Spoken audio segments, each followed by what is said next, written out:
সকাল সকাল ঘুম থেকে উঠে দেখছি আমাদের বাড়ির ছোট বউ মিষ্টি নিয়ে দৌড়াদৌড়ি করছে। ব্যাপার কি চলেন তো বন্ধুরা।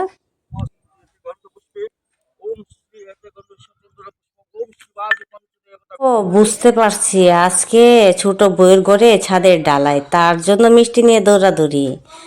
দেখেন তারা পুরোহিত মশাই এসে পূজা দিয়ে দিয়েছে আর ছাদের ডালাইও দিয়ে দিচ্ছে ওরা। আর পুরোহিত মশাই নিয়ে আসলেন শালগ্রাম ফিলা, ওটাকে দেখে খুব ভালো লাগছে।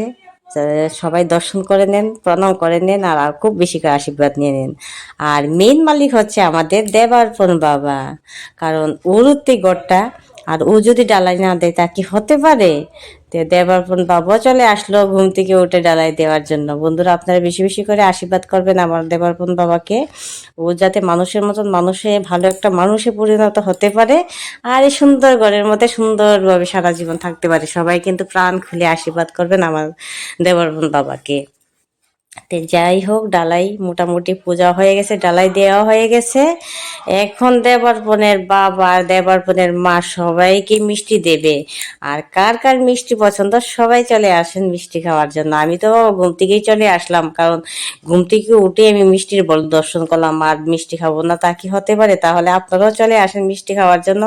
এই দেখেন সবাইকে কিন্তু মিষ্টি দেওয়া হয়ে যাচ্ছে। তা আপনারা কে কে খাবেন চলে আসেন তাড়াতাড়ি ফটাফট। আর যেহেতু ছাদ ডালাই, প্রথমে তো মিষ্টি মুখ দিয়ে শুরু হবে আর তারপর আরও দারুণ দারুণ খাবার হবে। তো খাবারগুলি মিস করা যাবে না, খেতে তো হবে। আপনারা যদি যারা খাওয়া মানে খেতে ভালোবাসেন তারা সবাই চলে আসেন। আর তারপরে শুরু হয়ে গেল ডালাইয়ের কাজ, ডালাইয়ের মেশিন এসে গেছে আর ডালাই মেখে মেখে সব ছাদে নিয়ে। এখন মিষ্টি খাওয়ার পর তো দুপুরের মেনু কি আছে তা দেখে নেই। মাংস, চাটনি, ডাল, ভাত, পেঁয়াজ, শশা আর আছে লেবু, আর খাওয়া শেষে আছে মিষ্টি। তা আজকে দুপুরে মেনুটা খুব দারুণ। তো কে কে খেতে ভালোবাসেন, খাওয়া প্রেমী যারা আছেন তারা সবাই চলে আসবেন। তা প্রথমে বসে গেল দেবারপনের দাদু, দুই বোন। ওরা বলছে আমরা সব কিছু টেস্ট করে দেখি ঠিকঠাক হয়ে গেছে কিনা। ঠাম্মা তো এখন বয়স হয়ে গেছে, উনি যদি লবণ টবণ কম দেন একটু দেখে নিই, ট্রাই করি। তো ওরা দেখে বলেছে না সব পারফেক্ট আছে, সব ঠিক আছে, ওকে।